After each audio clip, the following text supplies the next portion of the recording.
মানে হার্ট প্রতি বিটে যতটুকু পরিমাণ মানে রক্ত বের হয় তার পরিমাণকেই স্ট্রোক ভলিউম বলে। আর এটা প্রায় 70 ml আচ্ছা, পরিমাণ বের হয়। ঠিক আছে, লাস্ট আমি একবার বলে দিচ্ছি। দ্য অ্যামাউন্ট অফ ব্লাড, কি পরিমাণ রক্ত, দ্যাট ইজ ইজেক্টেড, বের হয়, পার ভেন্ট্রিকল পার বিট, প্রতি বিটে যেই পরিমাণ রক্ত ভেন্ট্রিকল থেকে বের হয় সেটা হচ্ছে stroke volume. It is is called stroke volume, একে বলি stroke volume. It is called about 70 ml, এটা প্রায় 70 ml থাকে। ফ্যাক্টর অ্যাফেক্টিং স্ট্রোক ভলিউম, অর্থাৎ এই স্ট্রোক ভলিউমের ফ্যাক্টর গুলো কি কি, অর্থাৎ কিসের উপর বেসিস করে এই 70 ml কম বেশি হয়ে থাকে, কিসের উপর বেসিস করে এই 70 ml কম বেশি হয়ে থাকে? এক এক হচ্ছে ভেনাস রিটার্ন। আমরা জানি হার্টের এই যে নিচের দিক থেকে ইনফেরিয়র ভেনে কাভা, উপরের দিক থেকে সুপেরিয়র ভেনে কাভা হার্টে রক্ত নিয়ে আসে। তো এই যে ভেনাস বা এই যে ভেন, এই ভেন এই হার্টের মধ্যে কি পরিমাণে রক্ত দিচ্ছে তার উপর বেসিস করে এই 70 ml এর কম বেশি হতে পারে। তাহলে ভেনাস রিটারের উপরে আমাদের স্ট্রোক ভলিউমের একটা কি ফ্যাক্টর নির্ভর করে। দুই, হার্ট রেট। হার্ট কি পরিমাণে বিট দিচ্ছে, হার্ট যদি আস্তে বিট দেয় তাহলে রক্ত কম বেরোবে, হার্ট যদি বেশি জোরে বিট দেয় তাহলে রক্ত বেশি বেরোবে। তাহলে হার্ট রেটের উপরেও নির্ভর করবে stroke volume. Force of contraction, heart কি পরিমাণ জোরে না আস্তে বিট দিচ্ছে, বেশি সংকুচিত হচ্ছে না অল্প সংকুচিত হচ্ছে, অর্থাৎ কন্ট্রাকশন ফোর্সের উপরে নির্ভর করবে। চার, টোটাল পেরিফেরাল রেজিস্ট্যান্স, অর্থাৎ হার্ট এর রক্তনালীতে রক্ত কি পরিমাণ চাপে যাওয়া আসা করছে। যদি রক্তনালীর চাপ বেশি থাকে তাহলে স্ট্রোক ভলিউম বেশি হবে। যেমন ধরো যে এটা ধরো পানির পাইপ, এই পানির পাইপে ধরো তুমি এই জায়গাটা চাপ দিচ্ছ, তো চাপ দিলে কি হবে, পানির ফোর্সটা বাড়বে না? পানির ফোর্স যখন বাড়বে তখন কি হবে, আগের তুলনায় পানি কি হবে, ফোর্স বেড়ে যাবে। ফোর্স বেড়ে গেলে পানির স্পিডও বেড়ে যাবে।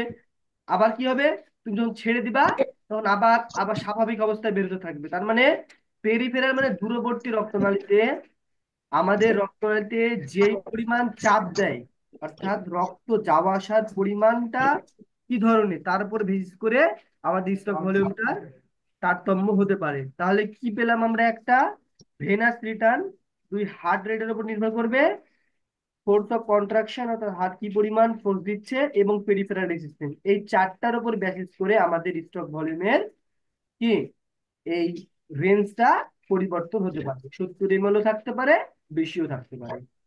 এবার বলো যে এটা নিয়ে কারো কোনো কোশ্চিন আছে কিনা। না ভাইয়া, বুঝতে পারছি। রাসেল, কোশ্চেন? না ভাই, কোশ্চেন নাই। এটা ভাইভাতে ধরতেও পার ধরবে, এটা রিটেনেও খুবই গুরুত্বপূর্ণ একটা প্রশ্ন। সুতরাং এটা একেবারে টুরিস্ট করে ফেলতে হবে, আজকেই লিখে ফেলবা না দেখেই। ঠিক আছে, তাহলে আমাদের 1 নম্বর প্রশ্ন চলে গেল। আমরা এবার 2 নম্বর প্রশ্নটা দেখার চেষ্টা করব, যে আজকের মধ্যে শেষ করবো।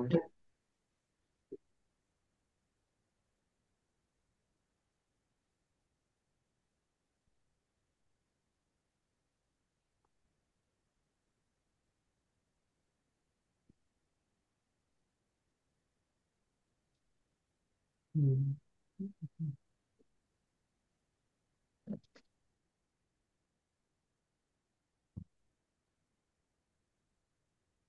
হুম, ডিলিট করে দিই। দুইটা আপনি ক্রস করে দিতে পারেন। হুম, ওটা cross করে।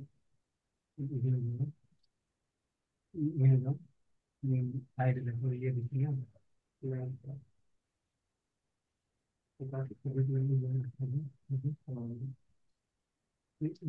বড় করে দাও কোনটা, ওই সাইডে। আচ্ছা, এই যে 2 নম্বর প্রশ্ন দেখা যাচ্ছে এবার। জি, জি দেখা ভাইয়া। যাচ্ছে।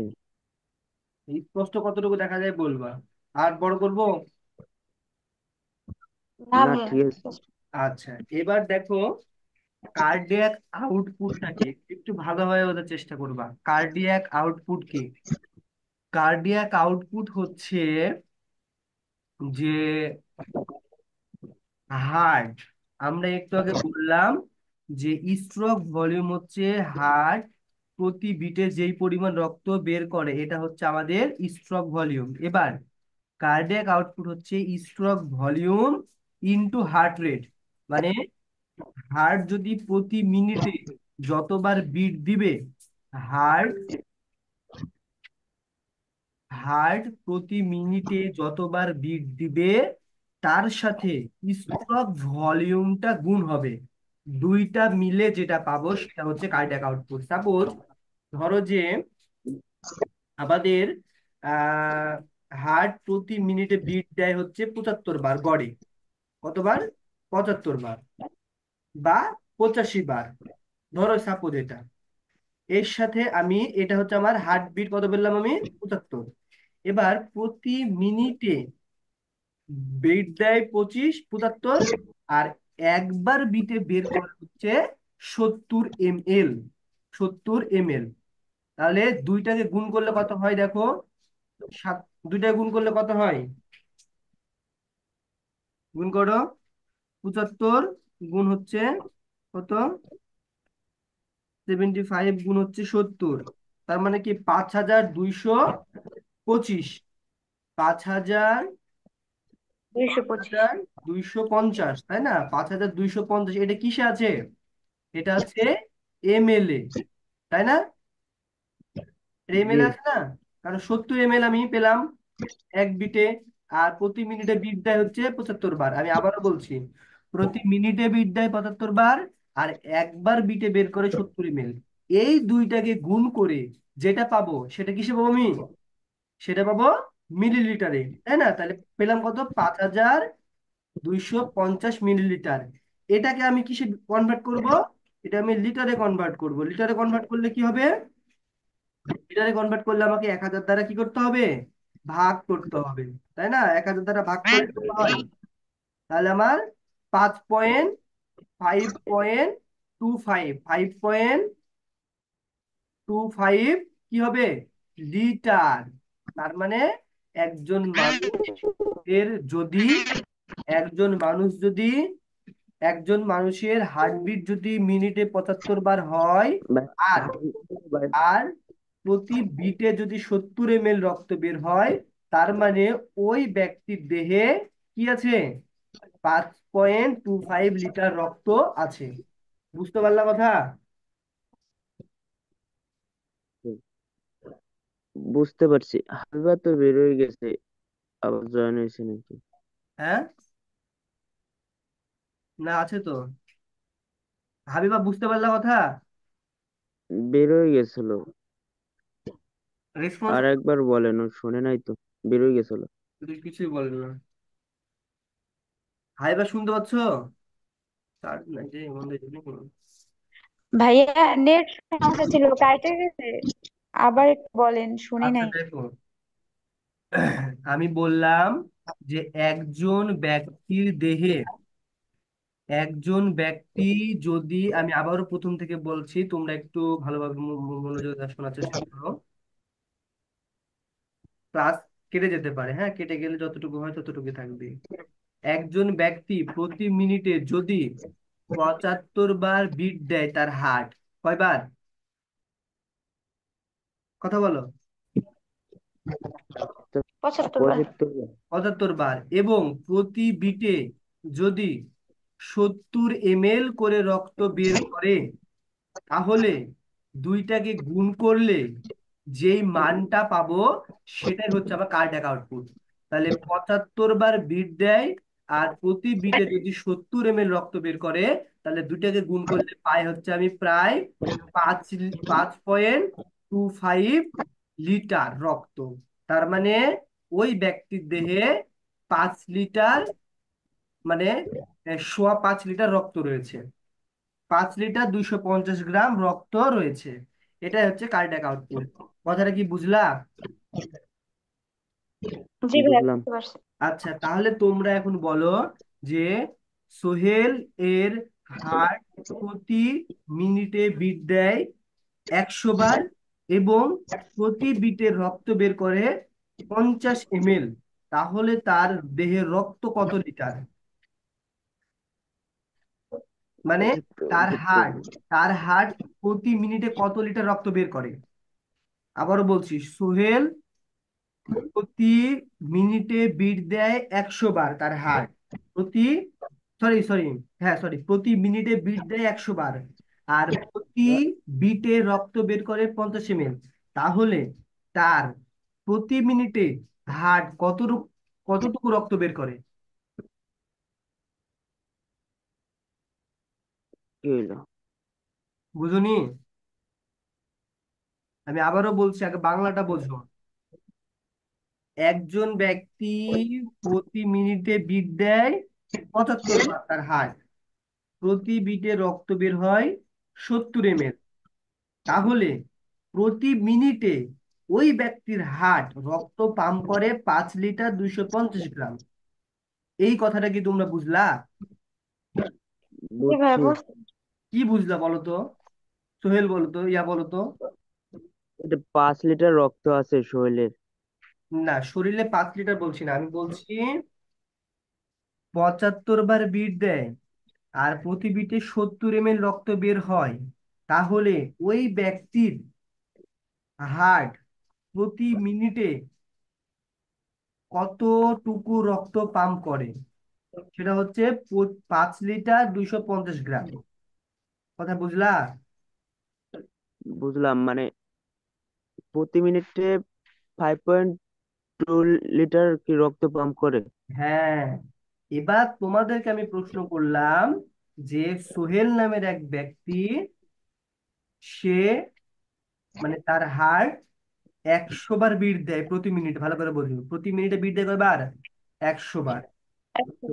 আর প্রতি বিটে রক্ত বের করে 50 ml। তাহলে সোহেলের হার্ট প্রতি মিনিটে কতটুকু রক্ত পাম্প করে? 5 লিটার রক্ত পাম্প করে। হাবিবা, রাসেল কি ঠিক বললো? ভাইয়া ওই হিসাবে তো না, ঠিক হয় নাই। কি হিসাবে ঠিক কেমনে? হয় নাই? হিসাবে তো ঠিক আছে। তুমি কি বুঝেছো বলো তো তা হাবিবা? আর কি। ভাইয়া আমার আবার নেট সমস্যা ছিল তো, আচ্ছা বারবার তুমি কাইটা যায় এই জয়েন করতে আচ্ছা করতে এই হয়ে সম্পর্কে যাচ্ছে। তুমি কি বুঝলে বলো, কার্ডিয়াক আউটপুট সম্পর্কে কি বুঝলা? ভাই ওই যে আগেরটা বুঝছি যে প্রতি, মানে সে তার হার্ট বিট দেয় 70 বার। হুম। আর হচ্ছে না। এইটা বুঝছি, কিন্তু ওই যে পরের টু বুঝি নাই, আমার মানে ক্লাস কাইটে গেছে তো আচ্ছা, বারবারই। ওই পরের বার হিসাবে আমি তো বললাম পাঁচ যে হাজার আচ্ছা, বলে। সোহেল নামের এক ব্যক্তি প্রতি মিনিটে বিট দেয় তার হার্ট 100 বার। আর প্রতি বিটে রক্ত বের করে 50 ml। তাহলে সোহেলের হার্ট প্রতি মিনিটে কতটুকু রক্ত পাম্প করে?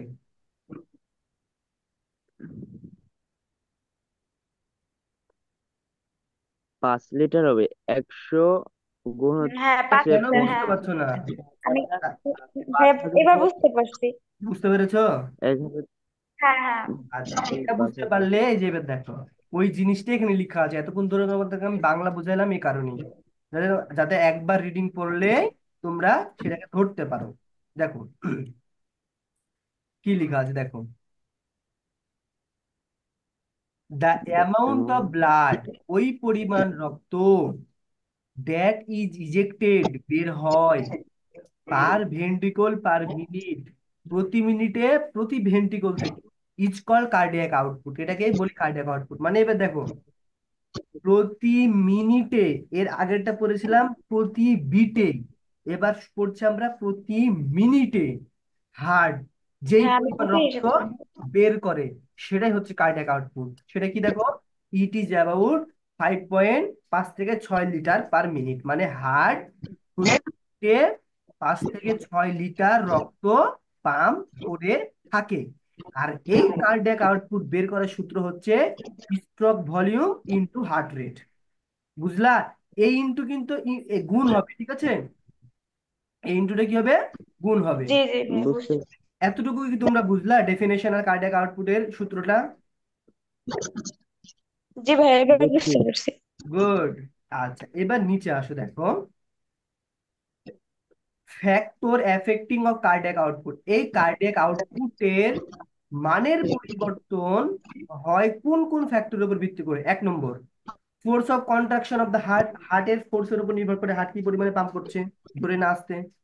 হার্ট রেটের উপর নির্ভর করবে, পেরিফেরাল রেসিস্টেন্সের উপর নির্ভর করবে, আর্টেরিয়াল প্রেশার অর্থাৎ আমাদের রক্তনালী যে আর্টারি রয়েছে তার, সে আর্টারিতে কি পরিমাণ প্রেশার আছে তার উপর নির্ভর করবে, এবং ব্লাড ভলিউম, এবং আমাদের দেহে কি পরিমাণ রক্ত আছে, হার্টে কি পরিমাণ রক্ত যাচ্ছে তারপরে নির্ভর করে এই 5 থেকে 6 লিটারের রেশিওটা উঠানামা করে থাকবে। এই হচ্ছে আমাদের কার্ডিয়াক আউটপুট আর হচ্ছে স্ট্রোক ভলিউম। এই দুইটা প্রশ্ন থেকে মাস্ট একটা প্রশ্ন আসবেই পরীক্ষাতে, বিশেষ করে 2 নম্বরটা সবচেয়ে বেশি গুরুত্বপূর্ণ। এবার বলো, 1 নম্বর আর 2 নম্বর কোশ্চিনে কারো কোনো সমস্যা আছে কি না? আমাদের টাইম মাত্র 6 মিনিট আছে। উম, না, এখন আর সমস্যা নাই, এটা না দেখে পড়লেই হবে এখন। হাবিবা বলো। না ভাই, ঠিক আছে, বুঝতে পারছি এখন। ওকে, তাহলে বাকি তোমাদের কাজ হচ্ছে, আমি লাস্টের সময় স্ক্রিনটা রেকর্ডিং করেছি, এখন দেখি কতটুকু হলো। কাজ হচ্ছে এই দুইটা সহ তোমরা সকল কোশ্চেনটা নোট করবা, প্লাস এই দুইটা এমন ভাবে পড়বা যাতে কালকে তোমাদেরকে প্রশ্ন করলে তোমরা বুঝাই দিতে পারো।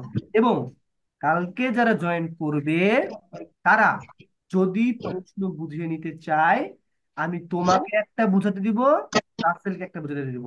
আবার কালকে বলো না যে ভাইয়া পারবো না, এখনো সময় আছে, আমাকে বলো যে পারবা না, কোন জাতীয় সমস্যা। ভাইয়া পারবো, কিন্তু 2 নম্বর আরেকটু একটু বলে যান। আচ্ছা পারবো, সমস্যা নেই, তাও একটু বলেন, আচ্ছা, সময় যেহেতু আছে। the amount of blood that is ejected per ventricle per minute is called cardiac output। মানে প্রতি মিনিটে হার্ট যেই পরিমাণ রক্ত পাম্প করে সেটা হচ্ছে cardiac output. It is about 5 to 6 litre per minute. এটা প্রতি মিনিটে 5 থেকে 6 লিটার হয়ে থাকে। কার্ডিয়াক আউটপুট বের করার সূত্র stroke volume into heart rate, মানে স্ট্রোক ভলিউমের সাথে হার্ট রেট অর্থাৎ প্রতি মিনিটে যে পরিমাণে হার্ট বিট করবে তার সাথে স্ট্রোক ভলিউমটা গুণ করতে হবে। কারণ স্ট্রোক ভলিউমটা কি, এর আগে ডেফিনেশনে পড়লাম যে হার্ট প্রতি বিটে যে পরিমাণ রক্ত বের করে সেটা হচ্ছে স্ট্রোক ভলিউম। সূত্রটা বুঝছো? সূত্র ডেফিনেশন। জি বুঝছি। ভাই। এবার দেখো, factor affecting of cardiac output, cardiac আউটপুটের ফ্যাক্টর গুলো কি কি, কি কি কোন কোন কিসের কিসের উপর ভিত্তি করে মানে কার্ডিয়াক আউটপুট চেঞ্জ হতে পারে? 1 নম্বর কি, ভেনাস রিটার্নের উপর নির্ভর করবে। তারপরে কি, force of contraction of the heart, heart কি পরিমাণ ফোর্স করছে ধরে না আসতে তার উপর নির্ভর করবে। হার্ট রেটের উপর নির্ভর করবে, পেরিফেরাল রেসিস্টেন্সের উপর নির্ভর করবে, আর্টেরিয়াল প্রেশারের উপর নির্ভর করবে, এবং ব্লাড ভলিউমের উপরে নির্ভর করবে। ব্লাড ভলিউম মানে কি, ব্লাড কি পরিমাণে আছে তার উপর নির্ভর করবে। বুঝছো? বুঝছি। জি ভাই। পেরিফেরাল এটা কি? পেরিফেরাল মানে হচ্ছে দূরবর্তী রক্তনালীতে, রক্ত রক্তনালীর মধ্যে রক্ত যাওয়ার সময় সেটা আসতে যাচ্ছে না জোরে যাচ্ছে, সংকুচিত হচ্ছে না প্রসারিত হচ্ছে, দূরবর্তী রক্তনালী থেকে হার্টে রক্ত কিভাবে আসছে, আস্তে আস্তে চলে আসছে, এরকম নির্ভর করে, এটা হচ্ছে পেরিফেরাল রেজিস্ট্যান্স। বুঝলা? পেরিফেরাল মানে বুঝতে পারছি। দূরবর্তী, রেজিস্ট্যান্স মানে বাধা পাওয়া, মানে দূরবর্তী রক্তনালী থেকে রক্ত আসার সময় কি পরিমাণে বাধা পাচ্ছে তারপর নির্ভর করবে। বুঝতে পারছি। আর কোন কোশ্চিন আগেরটা নিয়ে? না না ভাই। ভাই, ভাই দেখো আগে, ক্লাসগুলো একটু আগে নিলে ভালো হয় না? হ্যাঁ আগে দিব, আজকে অনেক খুব রাত হয়ে দেরি করে যায় তো। বললে তো। এই যে দেখো, আগেরটা আগেরটা কোন কোশ্চিন সমস্যা? দেখো এখন। না, আগেরটাও সমস্যা নেই। আচ্ছা, একই ডেফিনেশন, এখানে বিট হবে, ওখানে হচ্ছে মিনিট হবে। এই তো, কিন্তু বুঝলা তো, দুটো বিষয়টাকে বুঝলা, একটা বিট একটা মিনিট। ওকে, ঠিক আছে, তাহলে আজকে এই পর্যন্ত। অবশ্যই খাতা নোট করে ফেলবা, আর কালকে 3 নম্বর 4 নম্বর কোশ্চেন আমরা ধরবো, হ্যাঁ? জি, ইনশাল্লাহ। জি ভাই। ঠিক আছে, তাহলে আজকে এই পর্যন্তই। কালকে আমরা সময় মতো ইনশাল্লাহ ক্লাস শুরু করব। কালকে, কালকে আমার তো, কখন কালকেও আসবেন? পারবো না গো, কালকে আমার, ভাইয়া 9টার দিকে নিলে ভালো হয়। বলো। মানে যেই সময় নেন না কেন, হ্যাঁ, মানে রাত 9টার দিকে নিলে ভালো হয়। হ্যাঁ মানে মানে কালকে পারবো না, বেশি বুঝছো? রাত হয়ে যায় তো। আচ্ছা, আমার টাইম শেষ হয়ে গেছে, কালকে পারবো না, কারণ কালকে